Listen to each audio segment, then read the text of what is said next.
welcome back to Double Down University. I'm back at you guys with another MLB Prizepicks video, and today I have 3 props for you guys. The first one is Elly De La Cruz under 7.5 hitter fantasy score. The second one is Alejandro Kirk under 1.5 hits, runs, and RBIs, and the third one is Jose Ramirez over 7.5 hitter fantasy score. So let's get into it. So the first one is Elly De La Cruz. So yesterday he had a great day. His second game in the major leagues, he had a home run and a double. So, but I was saying to myself during that game, I was like, I can't wait till he faces an elite major league pitcher or an above average major league pitcher. I know yesterday he went up against Noah Syndergaard, who is not the greatest pitcher in the world. That's why he's a back-end rotation starter. So today he's going up against Clayton Kershaw, who is one of the best pitchers in the last 10 years. So the thing about it is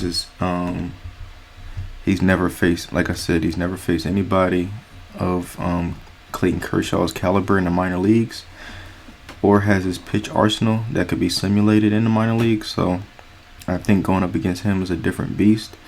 But Clayton Kershaw, De La Cruz he's a lefty, if I'm not mistaken. He's actually a switch hitter, which is great. But he will probably be batting lefty. Either he bats lefty or righty. Kershaw is allowing 270 to righties, and then 222 against lefties. So I really like Clayton Kershaw in this matchup to be able to shut him down. And another thing too with taking the under on his fantasy score is that Kershaw is a lefty, so more times than not lefties are harder to steal on than righties, because if you look at it, righties are kind of having their back turned to the runner at first base, as opposed to lefties. Lefties are facing the runner at all times, so they can see if they're going to make a quick second jump to try to get a steal or not, so they can kind of throw back to the bag. And then with the new rules, you can only throw over twice, and the third time if you throw over, if you don't get them, they can take off and go, and it'd be a free base. So I just don't think he's going to be on base enough to be able to do that. If Kershaw pitches 6 to 7 innings, he should have 3 at bats against Kershaw, which is what we want. So if he comes out of that 0 for 3, or if he get walked, we still got wiggle room for him to be able to go under. So I really like that fantasy score under. The second one is Alejandro Kirk. So he is going up against Ramirez, who is pitching amazing so far this season, especially on the road. He's a really good pitcher. Now Toronto's at home, and he's facing off against a lefty. So Valdez is a lefty.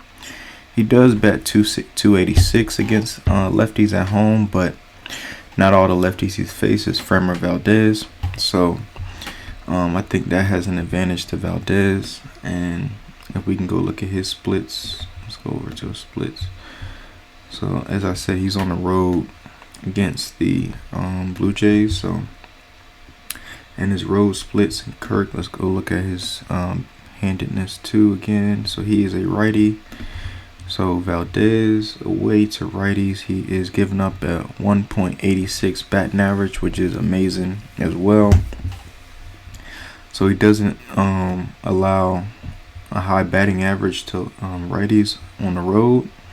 And then also, if you look at in the matchup that he had 3 at bats head to head against him, and he hasn't gotten a hit in either of those 3 at bats. He's struck out once. He has a launch angle of 4, which is terrible, meaning that's like a ground out, most likely. Anything that's in like the 20 to like 25 range, or 10 to 25 range is really good. That means it's like a line drive, and you have a higher % chance of being able to get that to fall for a hit. So I really like his under. I don't think he will be able to score. I do think at minimum he might get a hit, but I doubt he'll come around to score. And then I'm expecting the same thing from Valdez to go 6 to 7 innings to be able to get 3 at bats against facing Kirk, which will lower his chances to be able to go over this 1.5 hits, runs, and RBIs. And then last but not least, this one is a kind of a gut feel pick. Jose Ramirez. So he's going up against this guy who's like in football terms, they would call him kind of like a journeyman, or somebody that's been around for the longest, but he's just not that good to stick around and have a stable position like in a rotation or either in the bullpen. So they're going up against this guy. His name is Matt Dermody.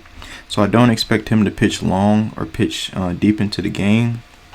I expect him to be kind of like an opener in baseball. What that means is like somebody to pitch 1 to 3 innings max, maybe 4 innings if he's going well and he's shutting down the lineup. But I don't expect him to pitch more than like 3 or 4 innings. So, and then I'm looking at their bullpen wise, being as though it's going to be a short outing for him. They have like 2 capable, used to be full-time starters in Corey Kluber and Nick Pivetta, and they're both righties. Then they also have some bullpen guys. Now Murphy probably not going to be used because he threw 54 pitches last night. And then Garza, he might be able to pitch. And then Bernardino, he only threw 5 pitches, so he may still come in if need be. But they don't have too many lefties in their bullpen, so they're mostly a righty-heavy bullpen. So looking at Jose Ramirez, his splits, he is, let me see. So like I said, Jose Ramirez, he is, I think he's at home. Yeah, they're at home. So he's at home against a righty. And then like I said, they have a mostly righty-heavy lineup in the bullpen. So he's batting .328 against righties at home. His splits is not that good against lefties, but I don't think he's going to have that problem of facing a lefty. Maybe, I think, is Bernardino a lefty? Yes, Bernardino. And like I said, Murphy is kind of eliminated. So really Bernardino and Sheriff, if they was to throw him out there, would be the only 2 lefties he would have to face. So I really like his chances in this matchup too. And then also he has a really, really good strikeout percentage, as he's in the 99th percentile and not striking out. He does strike out from time to time, but he doesn't do it often. He puts the ball in play. As you can see, his expected batting average in the 86th percentile, and his expected slugging percentage is in the 73rd percentile. He hasn't been hitting the ball hard this year. His hard hit percentage is kind of lower than what I expected, but his max exit velocity, meaning like when they throw the ball and he hits it, the speed of the ball is traveling after he hits it with the bat. That's your max exit velocity. So he does have a high whiff percentage and outs above average, and he does have a little sprint speeds to be able to steal a bag if need be. And like I said, he's going up against a bunch of righties, so that could lend him opportunities to steal a base if he's aggressive tomorrow.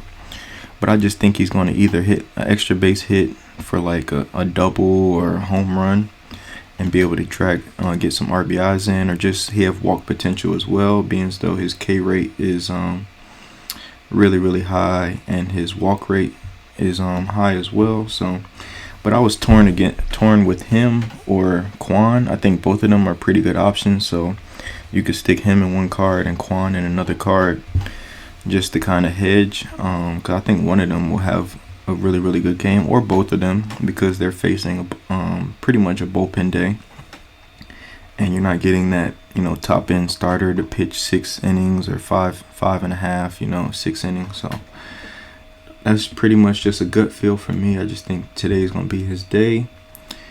So yeah, so those are my 3. I'll go over them again. Elly De La Cruz, under 7.5 hitter fantasy score. Alejandro Kirk, under 1.5 hits, runs, RBIs. And Jose Ramirez, over 7.5 hitter fantasy score. I appreciate you guys. Please like, comment, and subscribe. Comment, any of your guys' plays that you guys are going with, to either add or from a different sport that you want to put out there that I can probably throw in a 5-man or whatever. I'll tell you guys. But I'll see you guys on the next go around.